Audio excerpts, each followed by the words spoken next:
My name's Richard Parr. I'm the Manufacturing and Farming Director, and I look after about 1,000 hectares of farmland. We supply cut herbs and pot herbs to all the big retailers, but then we have about 1,000 hectares of farmland. We only grow about 3% of that farmland for herbs. The rest of it sits in rotation with wheat and other crops, and we're a privately owned farm. So stewardship of the land is a key part of what we do. We pride ourselves on doing things in a responsible way. So this solar project fits in nicely with an overarching business desire to be the least impactful and to do things properly. Farming is difficult. I mean, the challenges with farming don't get any easier, and of course the weather. If you remember, the spring last year was horrific. I think it rained every day for something like 38 days here.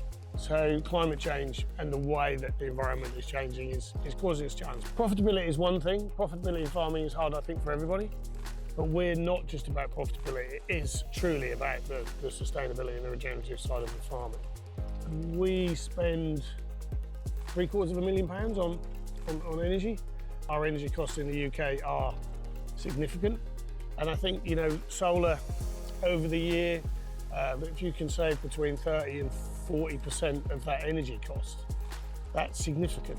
Because I think energy is such a challenge now for all businesses, whether it's farming or whether it's manufacturing or whatever.